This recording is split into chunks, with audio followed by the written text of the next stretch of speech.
You're not my man. You're a genius. And we are live.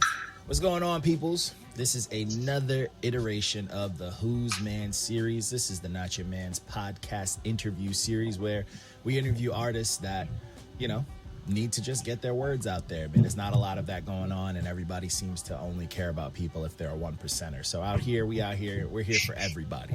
Feel me? But I'm John D. Contradiction. I'm here with RecklessDWR as always, and MC, introduce yourself. I am Joseph Save from San Jose, California. Yes, sir. Hell yeah. San Jose. 408. Yes, sir. Reckless puts us on to just all. He about that life. Yo, You feel me though? Yeah, he is, man. Mm-hmm. He puts us on with, like, all over California. He just puts us on, and it's dope because, I'm out in Long Island. I'm a New York guy, and it's like we have here. We know what we listen to, and it's very.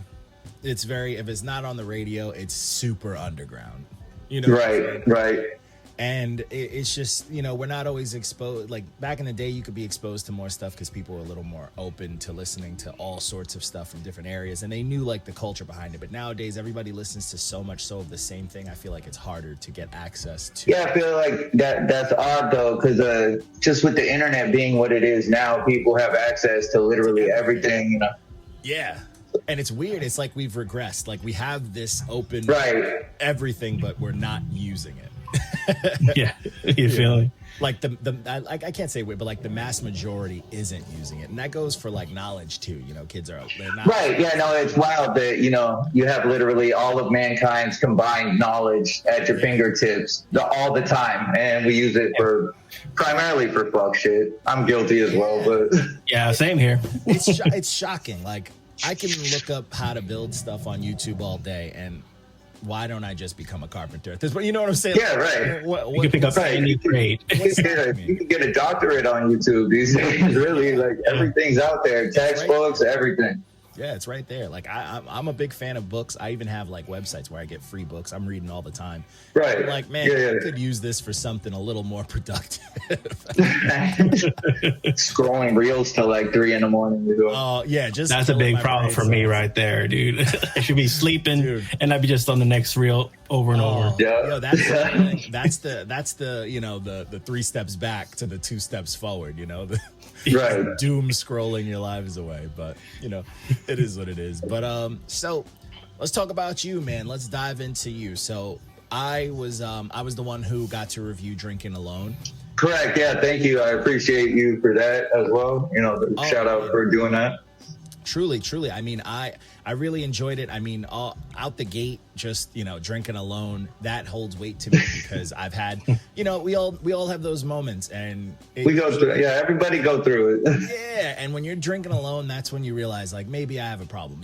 Like, that's when you're like, all right, do I need help or do I not? As I sit here drinking a lot. Nah, we together right now. We all here. But, let's dive right into this, man. I want to get the origin story behind this project. Yeah, so I mean, this project really was a long time coming. Really, it like the time frame it was recorded. I recorded all of that probably within the last 4 to 3 years, and when a lot of the songs that I wrote and recorded during that time period, I was going through. It was the beginning of the end of my 7-year relationship.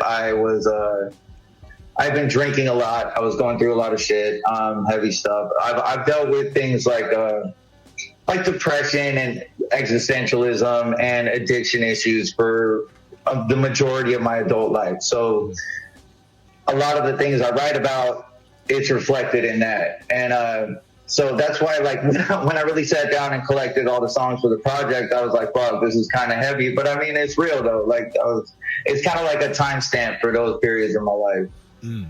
I mean, yeah, it shows, especially from, like, the names of the songs, and you kind of you like realistically, like, you go through relatable moments for those titles, you know, like everything clicked and made sense. It wasn't like an abstract thing. It was straight to the point. It was like the deepness and the abstractness came within like the actual pen and the bars and like what you were stringing together. But like, as far as like the point of the songs and the title of the songs, I mean, it clicked for me. And, you know, we do a one listen thing here. We're very, very strict on it. One listen, we record while it's hot, and then we don't go back to it. We get the view while it's fresh in our head, to give everybody a fair shot. You know? Right, kind of like how the listener would experience it as well. Exactly, like how the listener would experience it. And honestly, out the gate, I was catching a lot, and I was like, man, this is one of those ones that, for as much as I caught on my first listen, I'm like, man, this is one that, you know, listening to it again, I was like, after my review, I was like, man, there's a lot. This is a lot. Oh yeah, you catch a lot reviewing it again. You know, like I said, your new shit. A lot of it is pretty dense, and like you know, it's not. I have enough material. I've been, you know, writing and recording since I was in high school, so there are plenty of projects I could have dropped, and like this one, it just felt important to do that, and it was like the freshest batch of songs I've recorded. You know what I mean? Like I have stuff that I did 10 years ago that's still semi-solid, but it's just not really where my head's at now, so it felt dishonest to release it now. You know what I mean? Mm-hmm. So, yeah, this was a really important project to me, and I appreciate you saying that, because, like, I've never been good at, like, self-promotion or, again, like, putting music out. Like, I do it. It's cathartic for me. It's, you know, an outlet for me. Yeah. I've never been one to promote myself. And if not for, you know, like, Reckless, my producer, this is Chris, big shout out to him. These songs would have just been sitting around on my phone probably forever. Like, they're the ones that really pushed this out.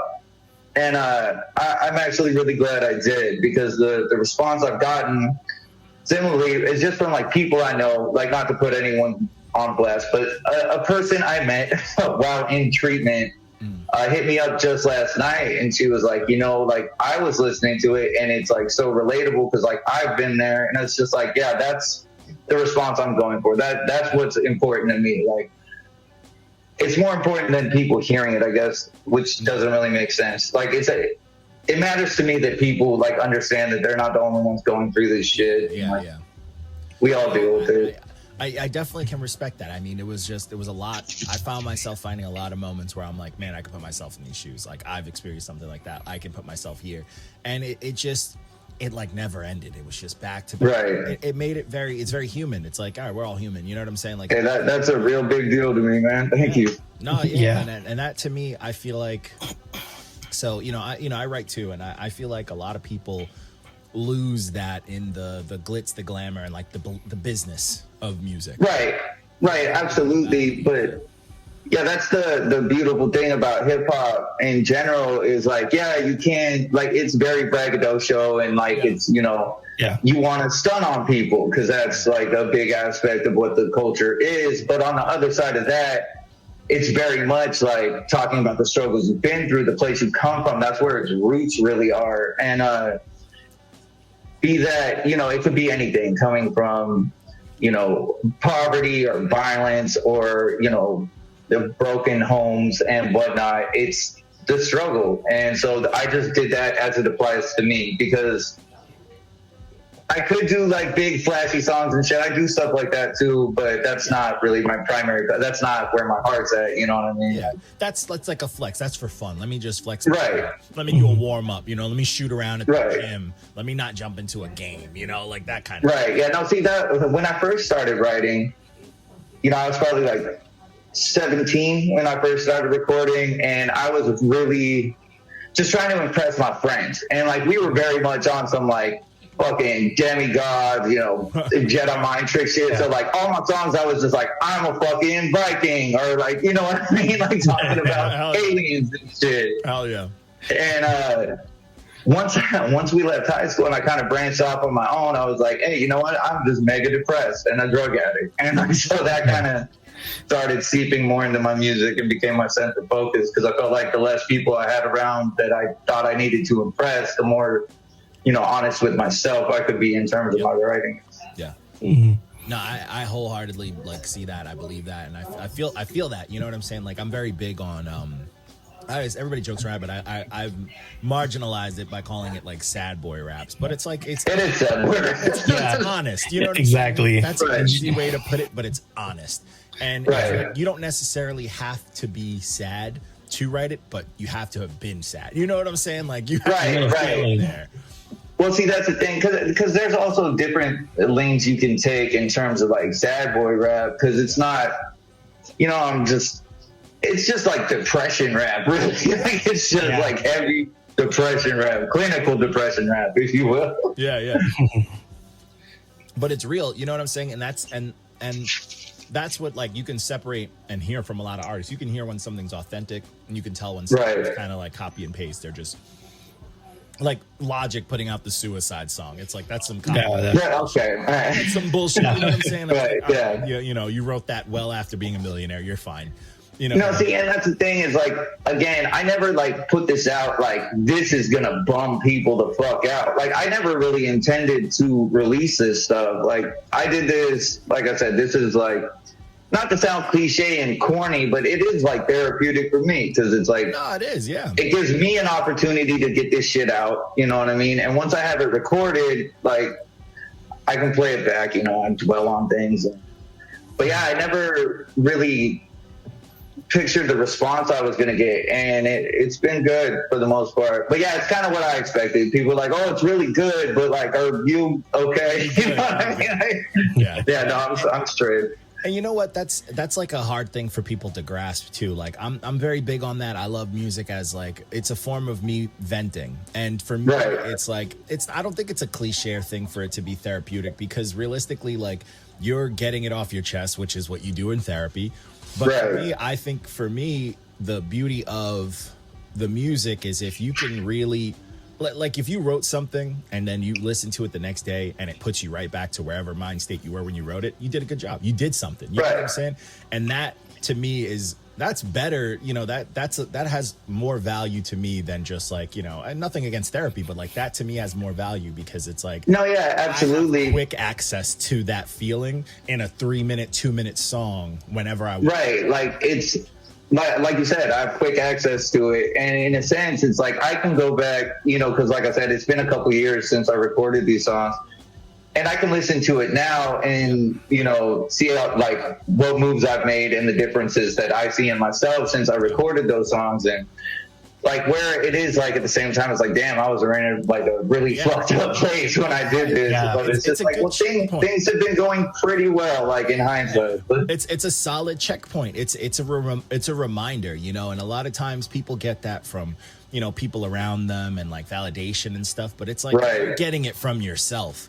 There's nothing, which I feel like is the most important person you can get it from, right? That's the most important person you can get it from. So it's 1000%. To hear that from yourself, to check in on yourself, like even if you're lost for a second and hearing where you were, that's a humbling experience, man. Like that's because I mean, admittedly, I was in a very bad place when I recorded those songs, and I still.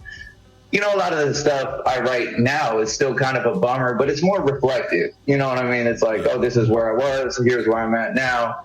You know, it's not like I'm sitting at my house, like fucking burning myself with a car cigarette lighter or some shit. Like, I'm not like teetering on the brink of something awful or anything like that. Yeah. It's just like, hey, this existed in me and it's not gone completely, but this part of me is out there. You know, it's out there and I'm where I'm at now. And it's also like people forget that in order to get something out that's like that, it's not easy. You have to be past it to be able to get it out too, you know? Right. It's not like an easy feat. You're not going to get out. Man, I don't even know. Denial. Because like, as you said, like if I would have recorded everything as it was happening, I was a mess, you know, for a long time. Like I was just, I had this thing where I would just fall off the face of the earth and I would just isolate. Big on isolation. Like that's why that's a common theme in like a lot of the album is just I spent a lot of time by myself. I was big on pills and just like, things look pretty bleak. But you got to come out of that a little bit to even be able to reflect on it, like in music or in anything else, really. Mm-hmm.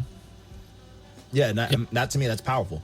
That's very powerful. And I feel like just even giving people who may not have experienced it or who've experienced something closer, knows someone that's gone through stuff like that, them seeing it and kind of attaching to it and relating to it is infinitely better than hearing about someone who's clubbing and turning up all day when you know. No, yeah, and it's like no hate on people who do that. I don't. It's just like for me personally, I couldn't do that kind of music and feel good about it. You know what I mean? And it's a weird thing to say because it's like, yeah, I feel good about making bummer music. You know what I mean? But it's real to me because, again, people coming up to me and being like, I have felt this exact same way and I've never been able to verbalize it, or the way you put it is how I wish I could have put it, is like infinitely more rewarding to me than being like, oh, that fucking club track was dope. And that's a cool feeling too. Like, not to take anything away from people who do that again. Yeah. Like, I never wanted to be that guy because, you know, I didn't want to be one of those old heads that were like, oh, listening to music fucking sucks. But I mean, it's like dope tracks will always be dope. But those tracks that hit you, like, I always think about, when I think of, for me at least, you know, the first song, like hip hop song that like really hit me on some like, oh man, this is real, was Ghostface, the All That I Got Is You. And fuck yeah, all right.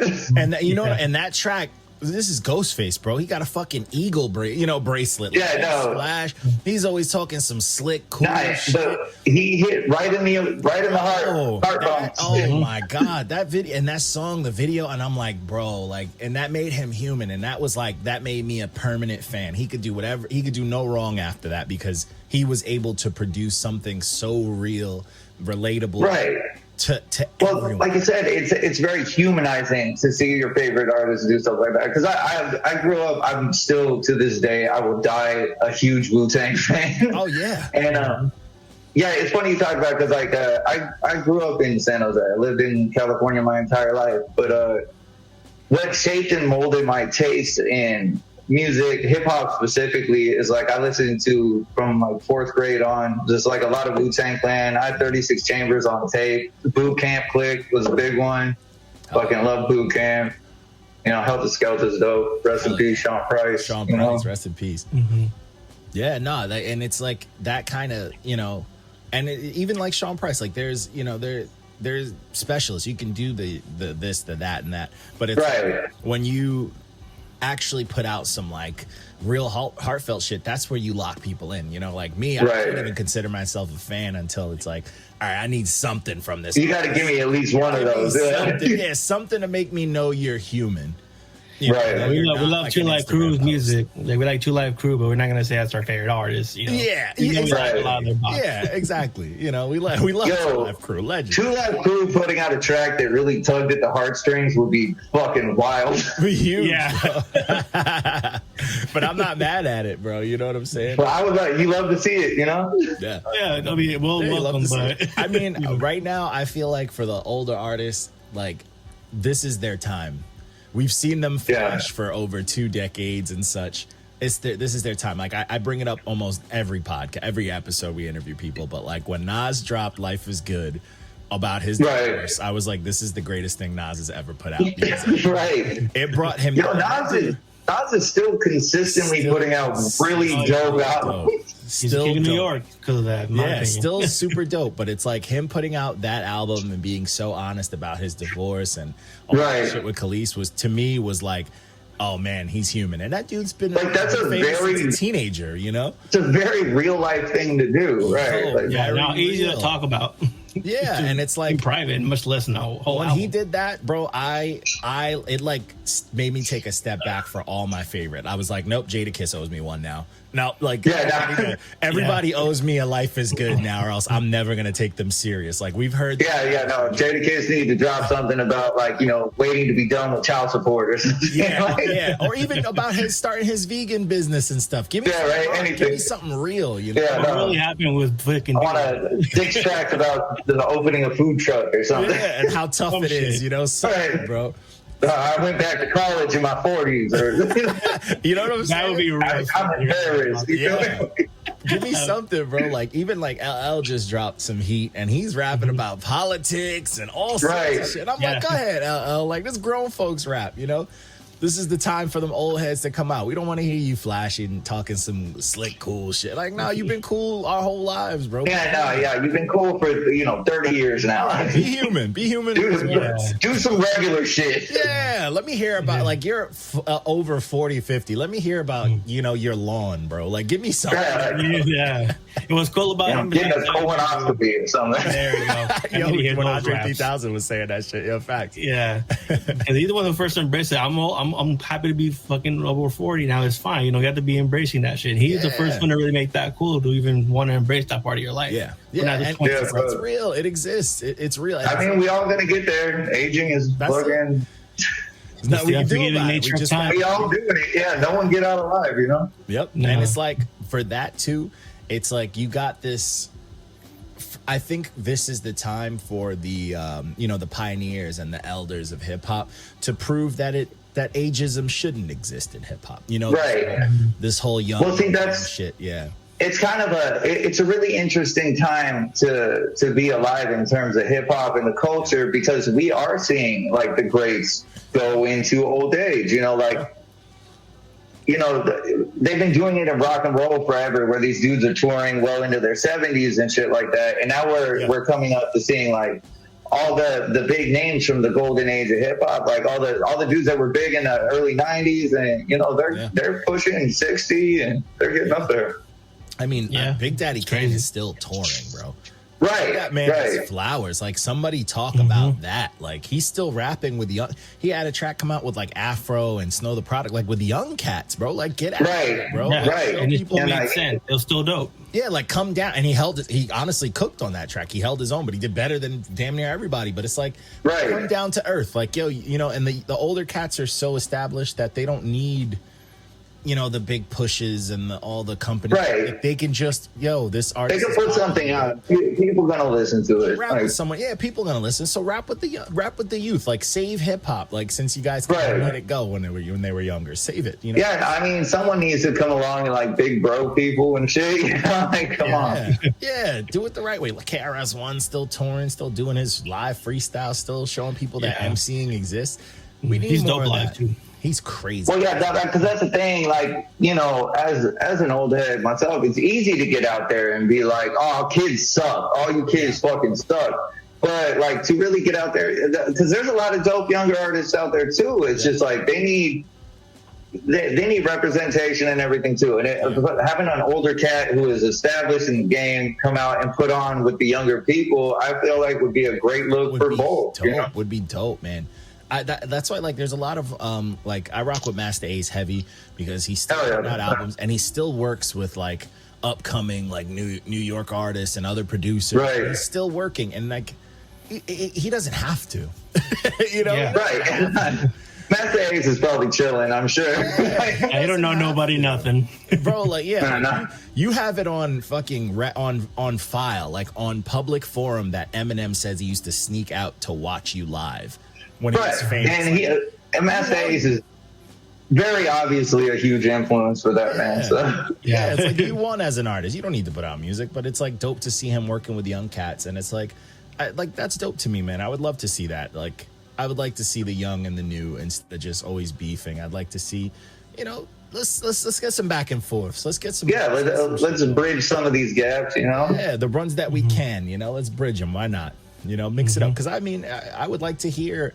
I'd like to hear a J Electronica on some crazy JPEG Mafia sounding type shit. That'd be fun. Right? Yeah. I would fuck with that. Right? You know what I'm saying? I would love to hear more J Electronica. Period. Yeah. In fact, and it's like shit like that. I would like to see. Like, there's so many crossovers that I think can happen. Like, I would like to hear, Joey Badass rapping over Q-Tip production. Like, that would be fire. That I'd like to see that, why not? Why is it not happening? Like, and things like that would make sense, you know what I mean? Because Joey Badass very obviously influenced by like early 90s sounding, and which is dope. And so to hear him collaborate with more actual artists from that time would be fire. Right. It'd be super dope, man. I wouldn't be mad at that. But yeah, so again, tangent as always. But back to the project, going through it. So how's the, outside of the review and such, how's the reception just been overall as far as your expectations?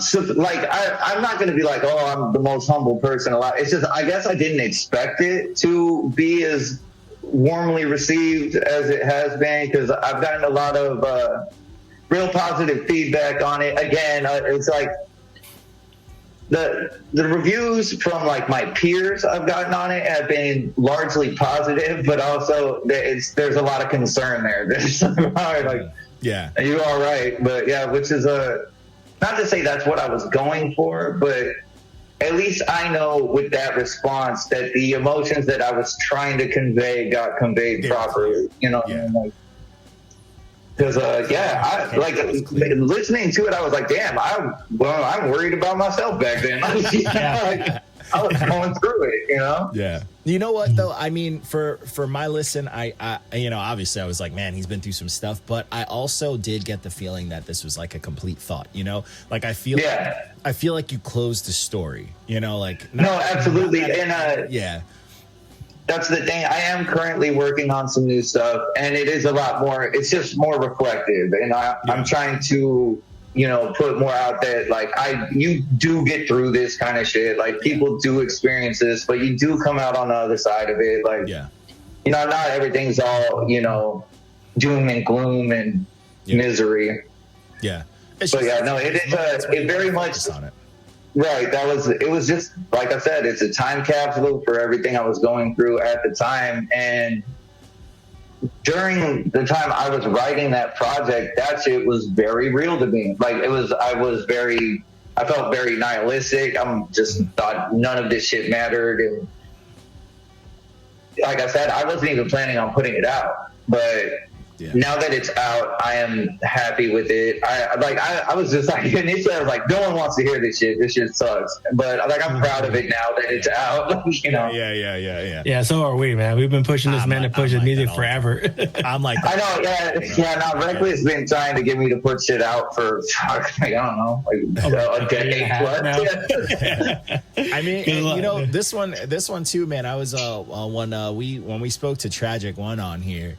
And Reckless and him were both like, yo, man, definitely check this one out. So I was like, yeah, man, I put this at the top of my list. And I went through it and I was like, man, they knew I was going to rock with it. You know, they knew. Right. We got to start I'm glad you fucked with it. Yeah. No, because I've seen some of your reviews and I was like, I don't know. You know, people up. Like, man, Mitch is full of things exactly about in 1,000 out here. I keep it real, though. I keep it real, though. But this one. No, and I appreciate that because, like, that was the thing. Because, like, you know, I'm also very like self-conscious. I'm a bit of a pessimist too. And even the reviews I got from people I know, I was like, oh, well, you would just say that anyway. Like, you know, like even if you hated this shit, you'd be like, oh, it was great. You know what I mean? So it was good to hear, you know, someone like completely unbiased. Like, cause I've never met you. I've never even, I think you reviewed one song I was on Hyphy a while ago. And even back then, I was like, yeah, I'm the only shit he said was dope on the song. I was like, I don't give a fuck about any of the rest of the review. Hey, nothing wrong with that. No, but I mean, it's dope. I mean, I could tell. I was like, you know, you got a dope, like, I can tell you've been rapping for a bit because I was like, he's got a dope pocket, dope delivery. But I also could hear, like, you were taking a lot of risks. You were trying things. But, like, that's the thing that people don't understand. There's one way you can try something and just, like, set it and forget it.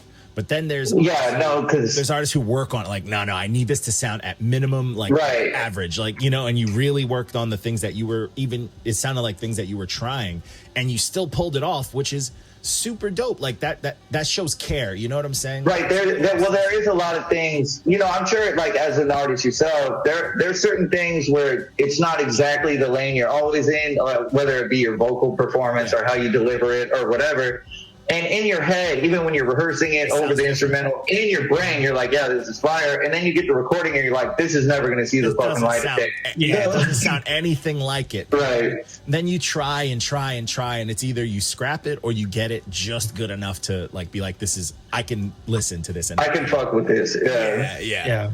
And I can hear that. And I thought that was dope, man. I think the fact that you took those risks, to me, it just shows that you love the art. Like you want to be dope at something. You want to put out dope music. And it's like with that, on top of those trying the things, I was like, it's also dope that you doloed this whole project. I'm like, that's even because it's like there's plenty of people that I do want to collaborate with. It's just like first of all, because it was a very personal project for me, but like those aren't really things that maybe I'm overthinking things, but I'm just like, this is just only as it applies to me. And I'm sure there's other people that could offer similar perspectives and join me on the tracks, and it would be fine. But like, it makes it that much less yours.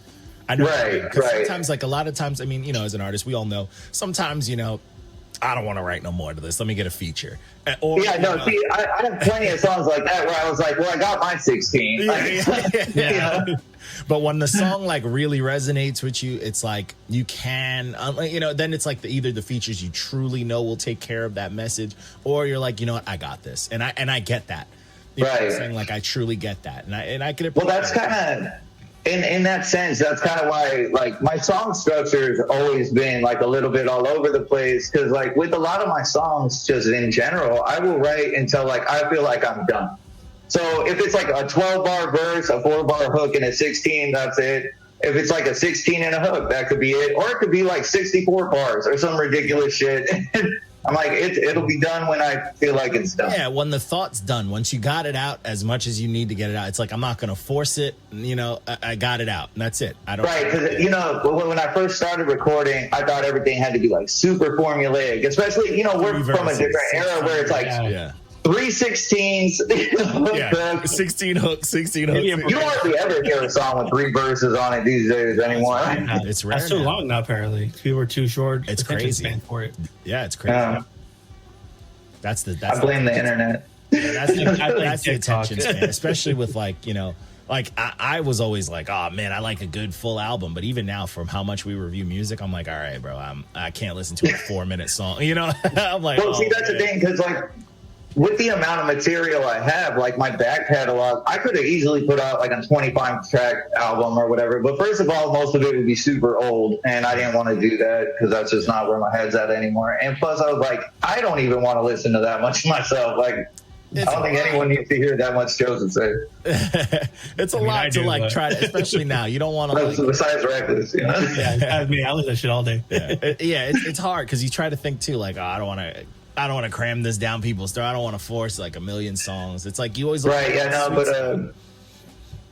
fortunately I had my producer, again, this is Chris, really dope. If you're looking for beats, hit him up. But he kind of sat down with me, and we had like these like certain number of songs, and we're gonna go through these, and we're gonna do like an order that makes sense, and like everything about it, I was like, it has to flow well, because there are songs that I've put out recently that I'm happy with, but it just didn't fit on the project in my mind. So and when it comes to developing your sound, I mean, throughout the years of hearing your music, it has a very consistent, like, me and Chris always say, it's Joe's sound. Like, how did you develop the sound over the years? Like, when it comes to whether it be samples or just a certain vibe of it, how did you develop that sound? So again, going back to like my introduction to hip hop, just because it is so important, I've always loved hip hop. Like for as long as I've been listening to music, tapes. Like when I was too young to really understand what good music was, like I had like a Montel Jordan tape, I did like TLC, shit like that. I was born in '85, so you know what I mean. Yeah, hell yeah. But by the time I really started like understanding what the music I liked was, that's when I was really, again, I was like Wu-Tang, Bone Thugs and Harmony, like DMX was a big one. I had It's Dark and Hell Is Hot memorized front to back in 4th grade. You know what I mean? Like, I love that shit. Perfect album. Like that album. Absolutely. Perfect. Flesh of My Flesh, all great. But yeah, then by the time I got to high school, I did start getting more into like, I was into like a lot of emo shit. Like I really liked the band Far, Brand New, Lydia. Hey, Long Island. All of that. And but the thing was, in high school, like the dudes I hung out with, we were very much like underground hip hop is the only real hip hop, and mainstream shit sucks. So I didn't even like openly listen to all this emo rock shit, because I was like, oh, my cool rap friends are gonna fucking make fun of me. You know what I mean? Yeah. And but I've always, I was diagnosed with major depressive disorder when I was 9 years old, and I started experimenting with drinking and smoking and just drugs in middle school. And so that became very much like part of who I was. I thought like I structured my life around my vices and music shit. So I say all of this, it seems like a very long-winded explanation, but all of that went into like the style I eventually developed, because like once I moved out after high school, I went out to Sacramento and I got really heavily involved in like Oxycontin, and I was very depressed. I was not going to therapy because that's not something we did back then. Yeah. And yeah, man, like, so I was just kind of a bummer. And then I got really into groups like Atmosphere and like Sage Francis and Aesop Rock. And I was just like, oh, like sad white people rap too. And like, I could do shit like that. And so that started getting reflected more. You started hearing me go, like, I started straying further away from, you know, the real battle rap centered music to like more of like, I'm sad, you know what I mean? Like, and that was very real to me, and it just felt better. Yeah. And then I just wanted to work on like flow and delivery has always been really important to me. Speaking of Sean Price, like I used to listen to Sean Price's verses over and over and just memorize them, and then try to write my own with the same cadence and like multis and everything. Like, yeah.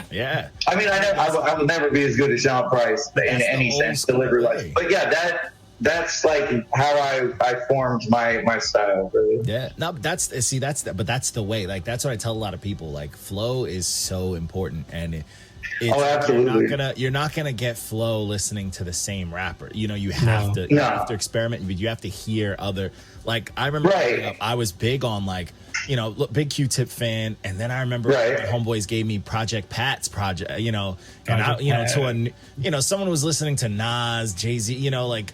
You know, you hear Pat, you're like, amazing. Hold up. You're like, this is different. You know what I'm saying? Like, and that's dope. Like, you can mix things up. Like, even because very similar. Like, in terms of like flow and delivery, like people who really inspired me again. So Sean Price, Method Man was a big one. Like anyone who I thought.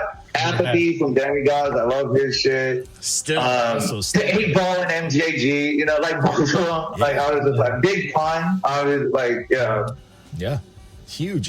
That flow is important. The pun is important because it's just its own type of sauce. You know what I'm saying? It's like, it's different styles. Louis Logic was a big one too. Oh hell yeah. Yeah, but also when you hear your voice, you also try to match what flow sounds better with my voice as well. You know? Right, absolutely. I mean, that's the thing. Because like I know, like I would like to, you know, deliver my flow and everything, but in my head, like when I listen back to my tracks, I'm like, oh, I still very am like a nasally white guy. Like I have to be cognizant of that, you know. Yeah. No, but that's an important. That's another thing too. One of my engineering homeboys always made it a thing where he would tell me like, and he'd be like, I tell other artists to try to find an artist that sounds similar to you. Right. And he was like, if you could find an artist that sounds similar to you, not only is it going to make it easier for the understanding like how to mix your vocals and stuff like that, you can understand like what your voice works best with. Like not everybody can just rap to anything. And that's why you got to respect a lot of the old school, the OGs, because they'll take their voice and cadence and apply it to anything in their own way, and it'll never know them. And that's just as tough as switching up your cadences and flows to match a beat. Yeah, definitely. Absolutely. You know? So if you can compare yourself to an established artist, who would you compare yourself to? So I don't really know. Like because I don't have the ego to be like, oh, I sound like this well-established, successful artist. Like I'm just like, I'm nowhere near them. But like from what other people have told me, I get compared to Atmosphere a lot. Yeah, so I think it's more of the content though than like. Cause like, but prior to this album, a lot of my stuff I did was like, I did a lot of breakup songs, like stuff like that. Like, like Girls Are Mean and I Do Drugs. I live my life like a album by The Weeknd or something like that. All I do is fuck models and do drugs. The American dream, bro. And I'm sad about it. You know what I mean? There you go. Yeah. I always compared you to like Joe Budden, like a white Joe Budden. Okay. That's a huge compliment to me. Joe Budden's the GOAT of like depression rap. He is seriously an underground sad boy rap god. But no, yeah, he's a fucking legend. I think people sleep on him a lot because like Eminem fans are some of the most aggressive dick eaters alive, and so like he obviously had his falling out with Eminem. So they're like, Joe Budden who? I'm like, yo, this man has classic albums, mixtapes, everything. Yeah, he just honestly, and he's one of those people that like Pump It Up was a curse. It really was. And it's like, as much as that's a New York classic, right? He's gonna be like, oh, this song, because like, for the most part, that's all like the casual listener knows him for. That's like, all they know him for, and it's sad. Like it's a curse. Like whenever that's all people know about him, I'm like hurt in terms. You know what? I'm gonna stand on it. Pump It Up isn't a bad song. It's not a bad song. That song's a banger. I don't know what anyone's to me, that song is the like, you know, the ballin' for like. I mean, I don't go to clubs. I haven't gone to clubs in a long time. If I was at the club and Pump It Up came out, I would lose my shit. Oh yeah, absolutely. It's just as an artist, I know that like haunts him. Like just like Jim Jones and like, you know, Ballin' and stuff. It's like Jim Jones is one of my favorite rappers. He is absolutely the truth. Yeah, he's like, dope. You cannot just like single him to just Ballin'. Right. I mean, I do all the time. And you can't put Joe Budden to just, you know, like Pump It Up. That's like, that was for them because like obviously at the time, you know, labels needed a club track, so they had to do it, and they did a great job because those songs are etched in stone and timeless at this point. But that is not the peak or pinnacle of. No, it doesn't come anywhere close to like encapsulating who he is as an artist. Like, like Joe Budden. Like, it's sad to me because he has such an extensive catalog. You know, like the music series that he has a ton of work. Yeah, and it's like even his work with like Slaughterhouse, it's still not Pump It Up. No, yeah, like people just overlook all that. Now, like he's Pump It Up. And he does a podcast. Like he was in a super group with killers. With one, you got Royce, who literally went toe to toe with M and arguably won on Bad Meets Evil. You got Joel Ortiz, who's just a New York legend. You got Crooked Eye, who's literally gone toe to toe with LA legend. Like, you know, with like Kendrick, like he's going toe with Tech Nine. Like he's Crooked Eye, everyone. Deep in there, you know, like, and Joe Budden is holding his own, arguably cooking them on some tracks. Like that's, people don't understand the madness behind that. Like, yeah, no, I still think it's a shame because like I know how dope I wanted. Slaughterhouse was dope, but like I know how dope I wanted it to be in my heart, and it just I feel like it's happened like with a lot of those super groups. You know, it reminded me very much of remember the Horsemen. Yeah, with fucking Killer Priest and Cannabis, Razzcast, and Corrupt. Should have been. And I love all those artists individually. But when that album, I think I was one of like 6 people who actually got that album, and I was like, "This is ass." Like it was like aggressively bad. Yeah, and it was like a shame because they're all, especially at that time, like they were right. That was when they were like, they were the Slaughterhouse of their time. They were just like, these are the killers. Like, you know, when it comes to lyrical ability. Yeah, and they did not put out what was, and like Slaughterhouse, not to say Slaughterhouse put out some dope stuff. No, it was way better. What Slaughterhouse did was way better than that. Shady fucked it up. That's all it was. Yeah. I mean, according to them, Joe Budden did, but you know. Well, all that. Yeah. But I mean, they were super dope, and they definitely had the ability to be infinitely dope. But you know, that's the game, man. It did spark a lot of like, you know, Horseshoe Gang came out after, and they were right. It did like bring a little spark to hip hop, which I was on board with, but it was short lived.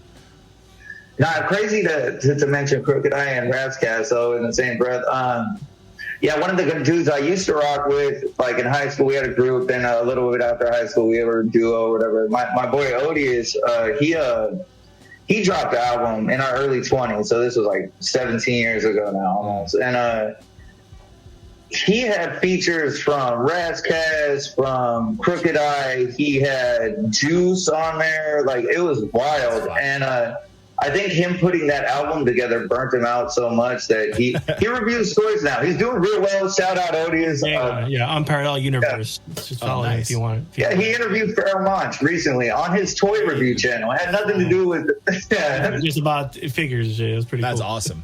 No, that's awesome, man. Good for him, man. But damn, that's crazy. That just to have You know, that's some crazy feature list. No, but yeah, that was the thing too, because like I've always loved making music. Like I love the whole process. I love writing songs, always have. I love recording.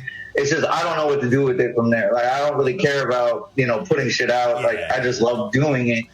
And I saw what he went through in making his album, and that's something he poured everything he had into financially, like a bunch of shit. And it was a cool experience for me because we were still making music together. So I got to orbit around this. I got to open with him for a lot of like pretty dope shows, like some of the dudes from Hieroglyphics and all of that. But it burned him out on music. So I was like, I never want that to happen. Yeah. Like, I don't want to be that guy. That's what kills a lot of people now, man. I mean, the marketing side, like, I mean, that's why I'll put out music quietly.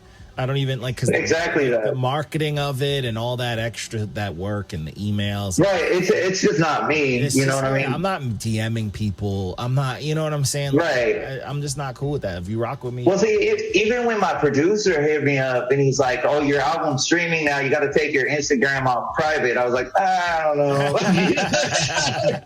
Yeah, you know, it's like, but that really ain't me. So I was like, I guess. But like that's why I am very grateful for people like my producer and Reckless and Tragic, because they've been pushing me since then. They were promoting me when I had nothing out. They were putting shit out that I didn't even know about. Yeah, we've done the most. Albums up from songs they ripped off the internet. They're like, oh, you have an album now. I'm like, oh, word. We believe in you, my boy. You know what I'm saying? We recognize talent. You need that though. People don't believe. No, yeah, absolutely. I love them to death. You feel me? So what's one message you hope your listeners get from listening to your music? What do you hope you can convey to them? That just the more important than anything else, that like all this heavy shit that you feel like you're going through alone is far more common than you think it is. Maybe I was a bit excessive with it, but I almost had to be kind of heavy-handed and on the nose to like really convey the message that this is a very human thing to go through. Being depressed is a very human thing to go to. Feeling like no one understands what you're going through is a very human thing to go through. And people do get it. And, you know, it's something we all go through. And like, you're not alone in that. Because it's a very dangerous place to be in when you feel like you're going through it by yourself. Yeah. Yeah, definitely. And what's your favorite song on the project? Yeah. Oh, I really like Old Haunts just because that was a really personal song for me. I mean, they're all really personal songs for me. Mm. It's between that and License Back. License Back was really fun to record, even though like the content was still kind of a bummer. It was a hype bummer, you know what I mean? Yeah. We don't get too many of those, you know? No. Right. Oh, solid. I think that's my lane. It's going to be depressing club anthems. Hey, I feel like there's a market for that, man. I know. Yeah, no, for sure. Nobody's doing that. You got to capitalize. Yeah, got to get in there, man. Yeah, got to get in there. I mean, this is honestly, I feel like millennials will love that because you know they're not gonna have no social security. It's hard to get a house. Bro, make those they bangers. Get it. Like, make those sad bangers, bro. That's right. You know. That's the thing too, because like it's not so much like when I do write songs, it's not just like, oh, I'm sad and like life is sad. It's just like I'm going through a lot of regular shit and it's depressing because it feels like it's pointless. Like that's so where my shit comes from. And that's why when people ask what my influences are, like of course I have a lot of music influences that come from everywhere, but really, it's just experiencing dealing with addiction, experiencing dealing with depression, experiencing like heartbreak. Those are my real influences when it comes to writing music.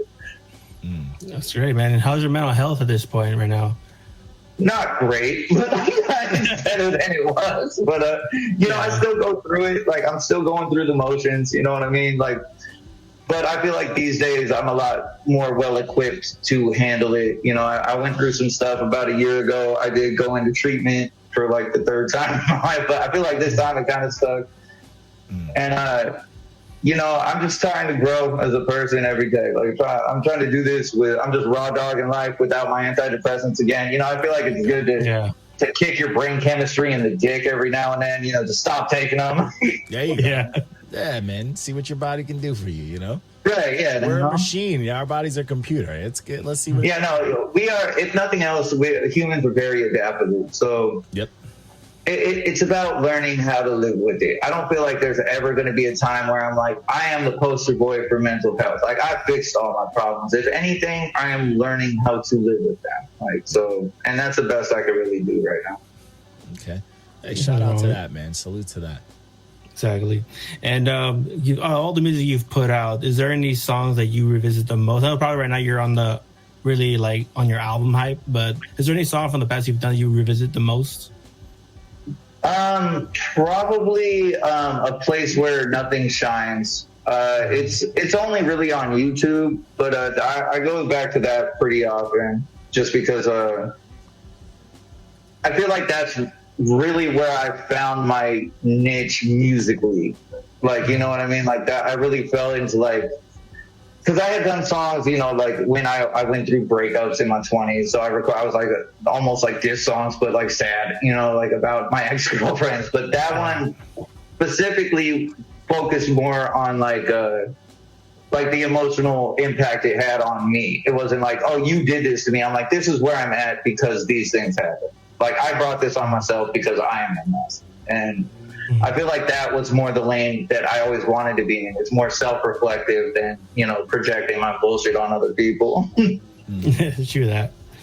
And when I was in the studio every time I go to the studio to hear you record music, it's the most trippiest shit because like the way you make music, you hear a beat for the first time that Chris will pull up and you just have something right there and there. Oh, I got something for this. You got stuff for this. You didn't even write shit. You just go in there and just spit a whole complete thought. Punch lines, metaphor, like how the fuck you do that shit? Like, you know, how did you develop that? This is super corny, but it ended up pretty dope. But when I was, I think, a junior in high school, because I used to write all my verses down. I remember I was reading an article in the Source, and it was a Jay-Z interview, and he was like, "I never write anything down," and I was like, "That's fucking fire." And so I started doing this thing where I would just write a couple bars in my head at a time. And I just go over those, so I memorize them. And I do that until I have 16, 32 bars or whatever. So, like, every verse I write now, I write in my head, which is dope in terms of, like, it helps me memorize everything. But at the same time, like, if I forget something, it's just gone forever. Very slippery slope. Yeah, I can't do that. I'm terrible at memorizing my stuff. I can write something fresh and then it's gone immediately. Yeah, no, it's crazy because that's really the only thing I have like memory for. You could ask me what I did this morning at work. I could not fucking tell you. I mean, you exercised it. You know what I'm saying? It's right, awesome, bro. Yeah, absolutely. One of my homeboys used to do that, and he would do it in the car. And whenever he'd drive, he'd throw on a beat, and then he would just go through one line at a time, and he'd write a whole song after like a 15-minute drive. And then he'd be like, we got to record this while it's here. He'd panic, like, yo, we got to get this recorded. Well, yeah. So what I do now is, like, I'll record a lot of shit just, like, rapping into my phone in the kitchen or rapping in my car or whatever. And it's very much for that reason because it's like, well, I do think I can remember it. I don't know. Like, I don't want to, like, or maybe there's a certain way I want to deliver a certain part that I don't want to lose, you know? Yeah, it's a gamble.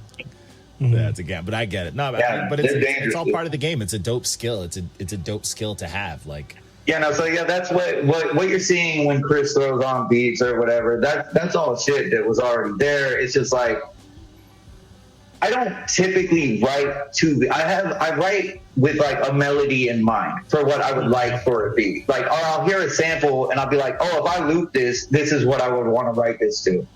So if Chris throws on something that's like in a similar vein or has the same BPMs or whatever, I'm like, okay, I can fuck with this. I have something I already want to fuck with this with, you know? And say you have a song that you haven't wrote a melody to or has nothing written that can match it, but you hella like the beat. Would you write to it at that point or would you just Absolutely. Yeah, I can. I'll do both. Yeah. Yeah. Okay, but that's just like for the most part, you just knack that ability to do that without writing. Well, yeah. Well, like when we first started making music, like when I started doing my solo stuff, what we would do is like I would hear something that I would want sampled, and I'd have like a direction and everything I wanted for a song in mind already when I heard the sample. And I would send it to Chris, and I'd be like, I want you to loop from 13 seconds to 20 whatever seconds. And then send it back to me, and then I'd have the song ready by the time he made the beat. Okay, that's fire. That's pretty sick. Yeah, it's a weird process, but it's worked for us pretty okay. If I was producing for your engineer, I'd be like, this is an easy process, bro. This is right. This is fantastic. I was like, I want this part for the chorus. Like, but at the same time, he sent me a lot of shit where I'm like, this is just dope. And yeah, I've written to his beats. Nice. Oh yeah, he's one of the dopest solid producers I've ever encountered. So it's really good to have that kind of person. Yeah, Chris is that guy, man. I've known Chris since 8th grade. Forever. Yeah, that's fire. I mean, yeah, he's like my best friend. Like, I've had the pleasure of working exclusively with him as a producer, engineer, and everything. I mean, he's still a bitch, but like, I love him. Hey, Chris, if you watching, you a hoe. you know he watching. Speaking of Chris, I know you, him, and the lyrical god Rob Payne have a little together called Team Right Now. Tell us about Team Right Now, yes sir. How did that get formed? Okay, so Team Right Now is where, because like, I feel like most of the shit that I do for myself, again, it's very therapeutic for me. I do take it very seriously. Like, it's heavy and it can get pretty dark, but Team Right Now is just shit that we do that is fun. Like, it's fun music. It's not something that I'm just going to be like, oh, this is who I am as an artist. It's just shit that's fun to write. It's like, party songs that's on Hyphy, or there's a Team Right Now joint. Like, it's fun music to make. So yeah, and again, I love working with those dudes. They're great guys. So yeah, Team Right Now is a lot of fun. I would love to put out a full project with them, but I don't think that'll ever happen. Not with that attitude. Chris, make something happen. I'm not going to spearhead Team Right Now. Rob got to get on board too. No, I know. It's a whole thing, you know what I'm saying? Kind of get coordinated schedules and stuff. Everyone People got lives and kids and shit. Big thing, you know what I mean? Yeah, I can put out music because I'm just over here alone, just drinking. No one cares about me. So, oh, come on, man. Don't do that. No, but I'm just chilling out here. I write a lot, It's just now. So I did move to Tempe, Arizona, about 9 months ago. So my studio access isn't quite what it used to be, but I'm in there every time I'm back in California. So as long as Chris is there, I'll be able to record. No, yeah, definitely. You know what I'm saying? And one question for me that John already knows is coming. What's the top 5 favorite rappers of all time? Oh, man. Top 5 all time. Mos Def. Mos Def, hell yeah. Ghostface. The Truth. Fuck, man. I probably put A$AP Rock in there. He's so consistent too. He's still cooking. Yeah, he has a lot of dope shit. Blue in Exile. Blue. Fuck yeah. He's so absolutely. Bro. He's dope, man. And then who was on 50? Eminem.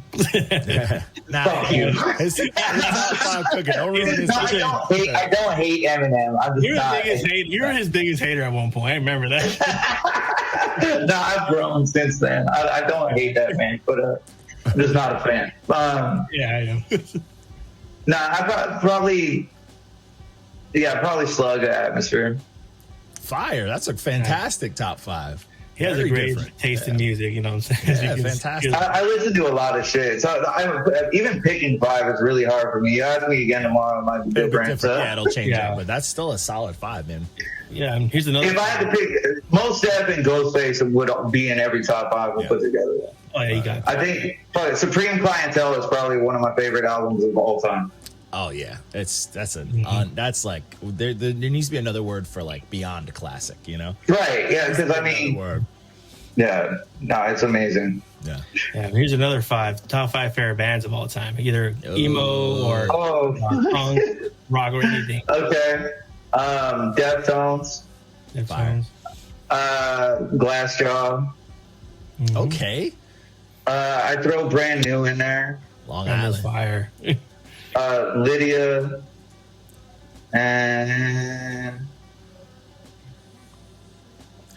You got two. He got two Long Island bands on there, Reckless. Don't forget that. No, yeah, Don't forget that he got two Long Hey, the Island scene out there is strong. It's a strong scene out there. There's a reason why I rocked with him, because me and him have very similar upbringings. We same music. We born in the 80s, and we both after going through like a emo phase, we were like, oh snap, these white dudes is rapping second. You guys are very similar. We got very similar styles, bro. Yeah, no, definitely. We should work, bro. Yo, I'm here.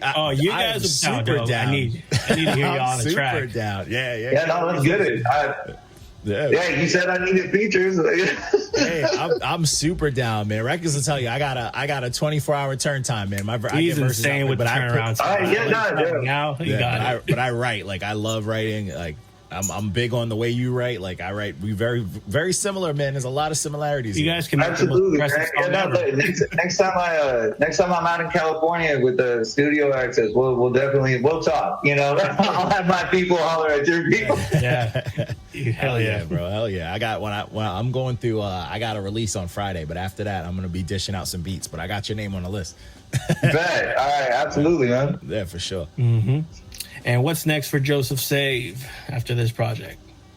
I'm probably going to put out, I've got like 3 tracks I recorded in the last 3 months, and I want to throw maybe 3 more on there, put out like a little EP kind of short project, like a project between projects, and then really focus on what I want to do next. Like, cause I've been fucking around, experimenting more a little bit with different sounds, and I really want to start moving in more of like a boom bap, jazzy kind of reflective vibe, and that's what I want to do going forward. So I'm gonna put out what I got now, and then on to the next thing. Fire. Mm-hmm. Fire. Looking forward to that man. shit for sure. Super dope, man. Super dope. All right, man. Yeah, get on my grown man rap shit. Hey, I'm here for it, bro. I'm a fan, bro. I'm here for it, man. So this was super dope. Let everybody know where can they find you and all that hip hop jazz, man. What's the way to find you, find the music and all that good stuff? So I'm streaming on all platforms, any title, Spotify, Apple Music. It's Joseph Save. The album is Drinking Alone. You can holler at me on Instagram. It's Salty McFalty. Yeah, I'm out here, man. All right, man. Salute to that, man. Definitely check it out.